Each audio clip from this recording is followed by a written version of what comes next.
움직이지 마세요. 움직이면 더 위험해요. 움직이면. 승객들은 거의 다 나왔어요, 배에서? 예. 선생님 없다는 이야기요? 예, 그 전부터 계속 기울이면서부터 사람이 나와 있었기 때문에 예. 내부 수색은 정확하게 안 했는데 예. 저희 다 나왔어요. 세월호는 왜 침몰했는가? 사고가 왜 참사로 이어졌는가? 과연 어디에서부터 잘못된 것인가? 이 물음에 대한 답을 찾기 위해 세월호가 침몰하던 4월 16일로 돌아가 보자. 구조를 할 수 있는 초기 시간을 가리키는 골든타임. 세월호의 골든타임은 어떻게 흘러갔을까? 사고 당일 오전 8시 49분. 세월호는 급격히 기울기 시작했고 승객들은 119에 신고한다. 배가 침몰되어갖고 살려주세요. 배가 기울었어요. 한 명 아까 빠진 것 같아요. 사람이. 살려주세요. 점점 더 기울어요. 해경이 현장에 도착한 것은 9시 35분. 그러나 해경 123정은 세월호로 다가가지 않고 10분간 주위를 맴돈다. 해경이 보낸 것은 고작 7인승 구명보트 한 대뿐이다. 이 보트가 최초로 구조한 인원은 5명. 전부 기관부 선원들이다.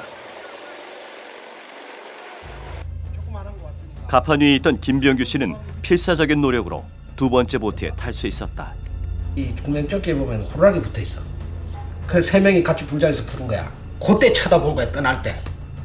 좀 기름 묻은 그런 작업복 스타일이 있더라고. 그래서 선생님 어디서 탈출하셨습니까? 어디서 구조됐습니까? 어디 승선했어요? 하니까는 기관실에 있었대. 아니 기관실은 바닥인데 배. 아니 그 상황에서 어떻게 탈출했습니까? 대단하시네요. 그러고 말았어. 그렇게 10여 분이 흐른 후 해경 123정이 세월호에 접근한다. 그런데 승객이 몰려있을 뒤쪽으로 가지 않고 바로 조타실로 향한다. 그곳에서 구조한 것은 선장과 선박직 선원들. 배를 끝까지 책임지고 승객의 탈출을 도와야 할 사람들을 먼저 구한 것이다. 해경의 이해할 수 없는 행동은 계속된다. 400명에 달하는 승객이 빠져나오지 못했지만 해경은 선내로 진입하지 않는다. 심지어 선내 방송을 할 수 있는 조타실에 들어가서도 탈출 방송을 하지 않았다. 그 후 해경 123정은 가판 쪽 유리창을 깨는데 10여 분을 소비하고 결국 세월호는 급격히 뒤집어진다. 세월호의 골든타임은 그렇게 허무하게 끝나버렸다. 만약 해경이 최초로 선원들을 태웠던 3층 좌연으로 진입해 탈출을 지시했다면 어땠을까? 당시 3층은 전혀 침수되지 않았고 40여 명이 구조를 기다리던 중앙 로비는 문만 열면 해경 보트에 탈 수 있는 위치였다.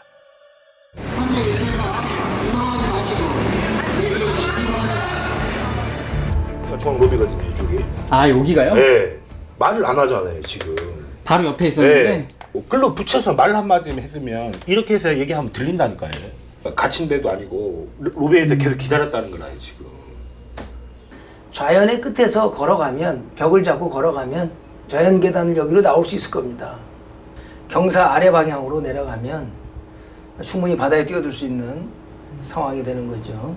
그랬을 때 방송만 하면 6분 정도. 왜 선내 진입을 시도하지 않았냐는 비판이 일자 해경은 이렇게 변명한다. 가능한 할 수 있으면 하라 조타실에서 하라겠는데 그때 경사가 심해가지고 올라가다가 여기까지 가다가 못 올라가고 그대로 밀려 내렸습니다. 선내 진입할 수 있는 상황이 전혀 아니었다는 거예요? 그때 시각적 여유가 없네라. 일단 그러나 9시 44분에 이미 해경 한 명이 가판 위에 있었고 49분에는 선내 방송을 할 수 있는 조타실까지 진입했었다. 하지만 탈출 방송은 하지 않았다. 당시 현장에 있었던 승객과 어민들은 해경이 구조에 적극적이지 않았다고 입을 모은다. 해경 헬기가 찍은 영상에서도 구조를 하지 않고 이야기를 나누고 있는 해경이 포착된다. 학생 데려가 올라가서 안 내려온다고. 난관이 위에 올라가면 4층과 5층 사이 이렇게 비탈이 이리 가면 두 번 다시는 안 내려오니까 한 번 딱 올라가니까 그러고 안 내려왔어. 그냥 소리라도 빨리 물로 뛰어들어라고 소리만 쳤어도 아마 많이 나왔을 건데 전혀 그런 게 없었어요. 이때 이제 저도 딱 보니까 애들이 다 아무것도 안 하고 있는 거예요. 해경만 저기 되고 있고. 그래서 이 상황을 지금 여격이 없는 벤치로 알고 승조원들만 구조한 것 같다. 선박 직원들만. 시신 수색 상황표를 보면 구조에 대한 의문과 안타까움이 남는다. 4층 우현 여학생 숙소에서 50구에 달하는 시신이 발견됐는데 구조 당시 해경이 창문만 깼어도 살릴 수 있었기 때문이다. 해경 구조 영상을 본 전문가들은 구조에 총체적 문제가 있음을 지적했다. 레펠 타고 대형이 내려와서 밑에서는 학생들이 아우성을 치는데도 그 유리창 하나를 못 깼습니다. 저기 라이프 자켓 입고 있는 분들을 헬기로 올린 이유가 하늘이 없습니다. 슬라이딩 시켜서 물속에 들어가면 다 삽니다. 깨고 들어가서 문을 열고 나오게 해서 바닷속으로 물속으로 들어가라고 해야죠. 300여 명의 승객이 세월호에 갇혀 있는데도 어떤 이유에서인지 해경은 이들로부터 멀어져 갔다. 재빠르게 대처했다면 승객 전부를 구할 수도 있었던 해경. 구조를 못한 것일까, 안 한 것일까?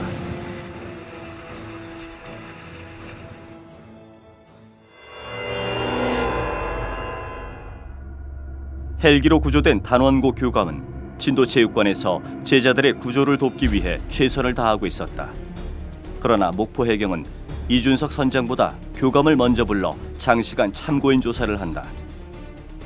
정작 수사해야 할 선원은 뒷전인 채 제자를 잃은 교감부터 조사한 것이다.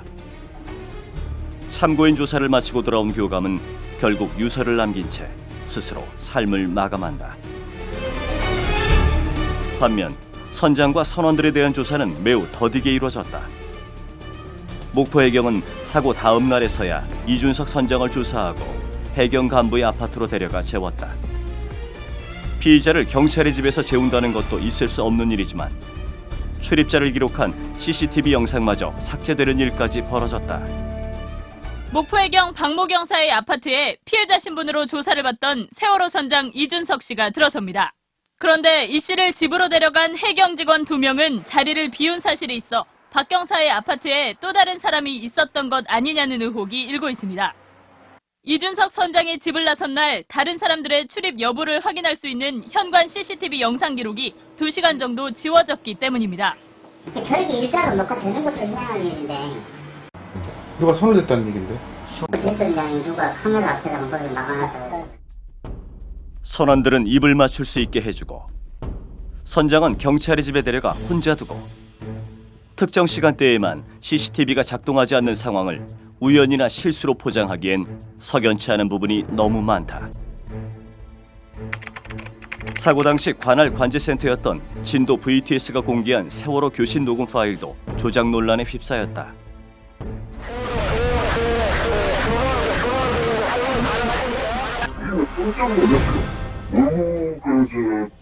녹음된 상태가 안좋아가지고요. 원래 이게 VHS라는 거는 필름만 들어오고 있잖아요. 그 주파수하고 그게 동이 돼요. 그렇기 때문에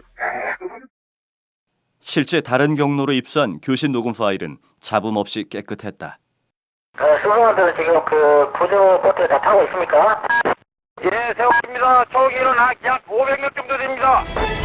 덮고 씌운다든가 아니면 이렇게 두 개가 믹싱이 된다든가 이렇게 해가지고 의도적으로 편집이 됐을 가능성이 의심스럽다 이렇게 볼 수.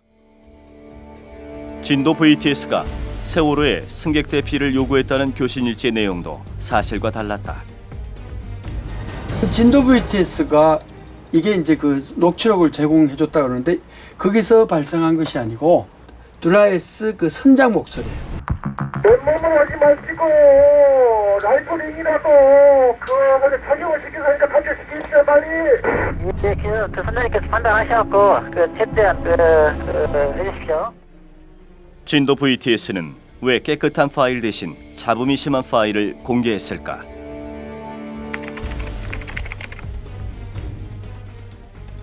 세월호에서 발견된 선원 노트북에는 국정원이 관계된 흔적도 보인다.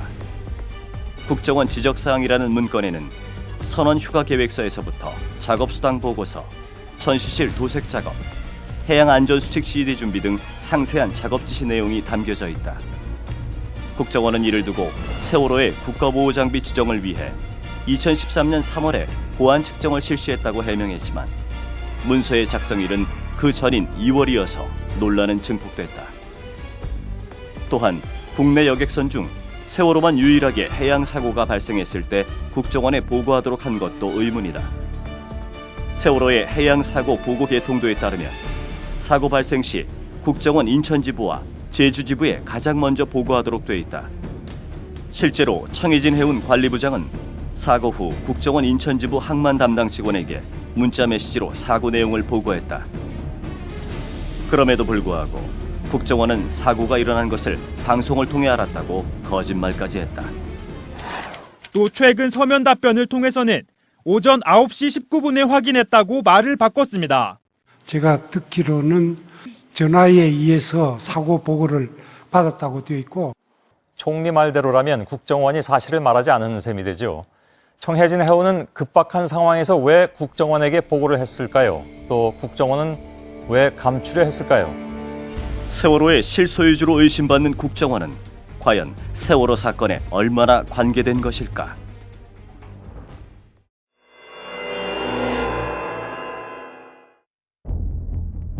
사고 직후 정부는 사고의 원인을 급선에 의한 침몰로 추정하며 듬성듬성 끊긴 항적도를 공개했다. 그러나 고속으로 주행하는 6,000톤급 여객선이 이처럼 급격하게 방향을 바꾸는 것은 불가능하다는 비판이 일자 정부는 수정한 항적도를 내놓는다. 누락된 3분 36초간의 AIS 정보가 복원됐다는 것이다. 그 이후에도 한 차례 더 항적도가 수정됐지만 세월호가 변침할 당시인 오전 8시 48분 44초부터 49분 13초까지 29초간의 기록은 빠져있다. 정부 AIS 시스템을 유지보수하는 업체에서는 이런 경우가 없었다고 말한다. 29초 동안 안 들어오는 경우는 저희가 AIS 기지국을 운영을 해보면서 그런 경우는 없었던 걸로.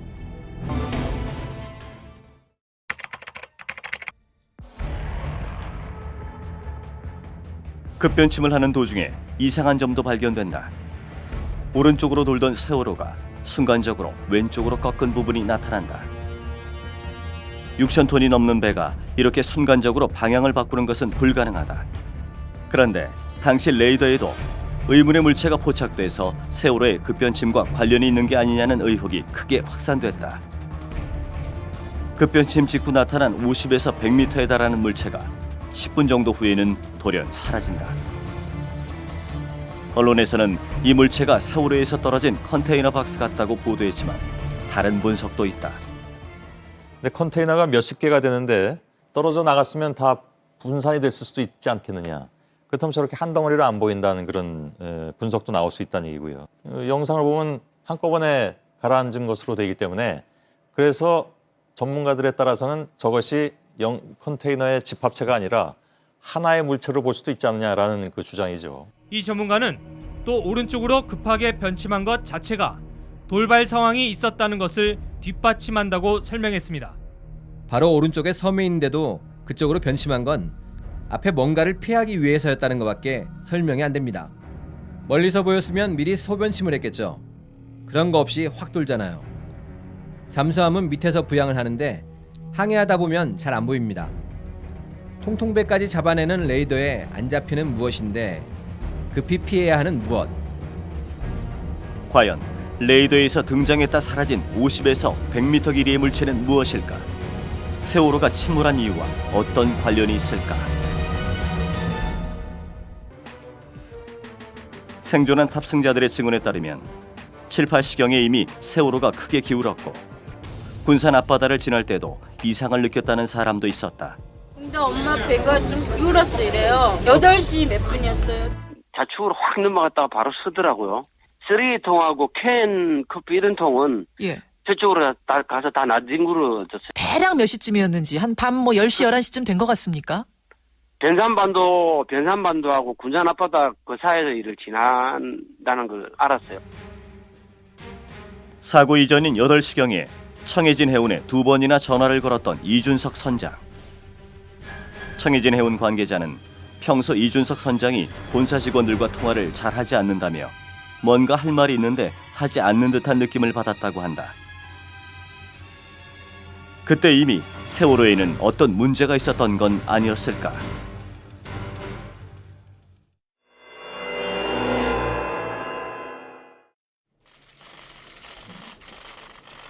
검찰은 지난 10월 6일 세월호 참사의 수사 결과를 발표하면서 세월호 침몰 사유를 밝혔다.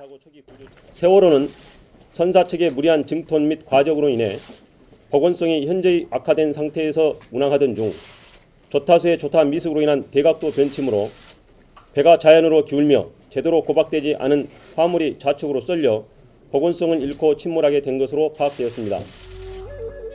그러나 대각도 변침이 조타수의 과실에 의한 것이라고 단정 지을 수는 없다.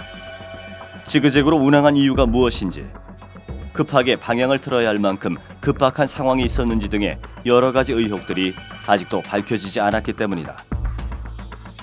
해상 사고에서 가장 중요한 단서라고 할 수 있는 항적도와 레이더 영상에 대한 의문조차 해결하지 않은 채 대형 여객선의 침몰 현장에 고작 경비정 한 척과 헬기 3대만 투입한 해경은 구조 초기 해군의 투입을 막고 미군의 도움도 거절했다.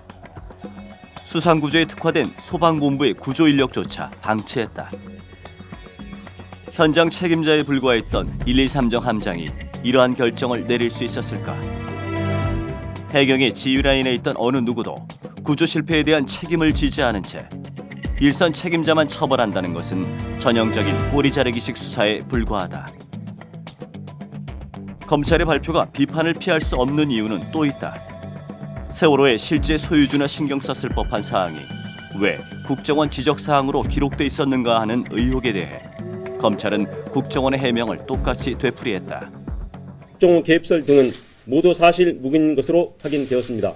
막대한 자금력으로 정관계 인사들에게 로비를 해왔을 것이라고 의심받던 유병헌 로비 의혹도 한간에 이야기되던 골프채 의혹 수준에서 마무리했다. 검찰은 로비는 없었다고 결론을 내렸습니다. 구원파와 김기춘 비서실장의 관계도 의심스러웠지만 이에 대해서는 수사조차 하지 않았다. 이러한 검찰에게 대통령이 사고 후 7시간 동안 대책회의도 주재하지 않고 뭘 했는지 밝히라고 요구하는 것은 애당초 무리였을까?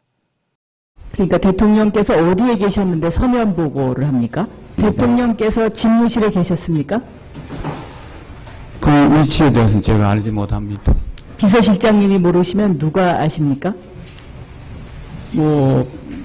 비서실장이 일일이 일거수일투족을 다 아는 건 아닙니다. 대통령께서는 다른 공식 일정이 있으셨습니까? 이 당시에? 그 당시에 대통령이 어떤 일정이 있는지 저하고 관계되는 일정은 잘 모르겠습니다. 네. 비서실장이 그런 어마어마한 사고가 생긴 당일날 대통령의 동선을 모른다는 건 있을 수 없습니다. 대통령의 모든 것들이 공유됩니다. 최소한 부속실 비서들에게. 그래서 모를 수가 없죠.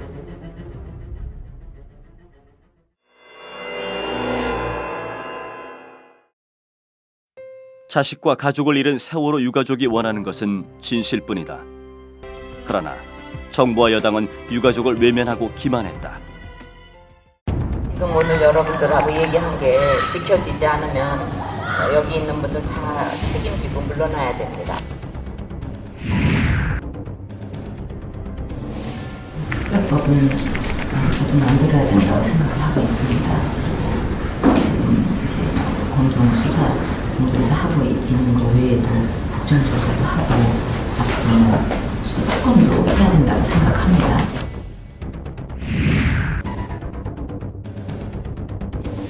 이번 사고에 제대로 대처하지 못한 최종 책임은 대통령인 저에게 있습니다. 앞으로 희생자들의 넋을 기리고 안전의 중요성을 되새기기 위해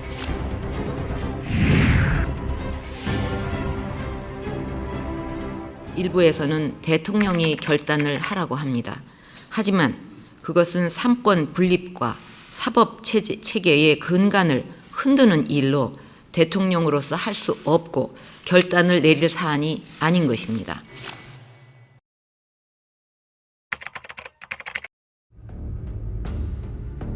대통령이 유가족과의 약속을 내팽개치는 동안 정치인들은 유가족의 가슴에 비수를 꽂았다. 세월호 희생자와 유가족들을 모욕하는 발언들이 지속적으로, 그것도 여당에서만 나오고 있다는 데 있습니다. 여당 지도부가 입단속을 하는 것처럼 해왔지만 문제의 발언 당사자들 상당수가 지도부거나 지도부급 인사들입니다. 현재 세월호 국정조사 특별위원회를 이끌고 있는 심재철 위원장. 국가 유공자들보다 몇 배 대우를 해달라는 것이 특별법의 주장이다. 사망자 전원을 의사자로 지정해달라고 한다. 이들은 유가족이 제안한 특별법 어디에도 없는 의사자 지정과 대학 특례 입학 등을 거론하며 국민을 분열시키고 선동했다. 우리가 그 배 타고 놀러 가라 그랬어요. 죽으라 그랬어요. 세월호 희생자들의 의사자 지정에 반대하며 다른 의사자들에 대한 모독이라고 목소리를 높였습니다. 급기야 분단 이후 반공을 무기로 공공연한 테러를 일삼아온 서북 청년단이 부활을 예고하기에 이른다. 세월호 노란 깃발 지겹다 이제. 국민들이 다 싫어하는데. 만약 국민이면 불법입니다. 왜 불법입니까? 뭐 다 해야 돼. 그들은 이제 그만 잊으라 한다. 순수 유가족이 아니거든 가만히 있으라 한다. 그러나 우리는 알고 있다. 세월호의 진실을 밝히지 않는다면 또다시 되풀이된다는 것을. 이 나라 대한민국은 언제 침몰할지 모르는 세월호와 같다는 것을 직감하고 있다. 세월호 사건의 진실은 아직 밝혀지지 않았다. 지금 이 순간에도 세월호 유가족은 왜 사랑하는 가족을 잃어야 했는지 그 이유를 알고 싶어한다. 내 새끼가 왜 죽은지도 모르는 이 병신 같은 아빠들은, 엄마들은 힘이 없어서 국민들의 힘을 빌어서 왜 죽었는지 알려달라고 서명받으러 다닙니다.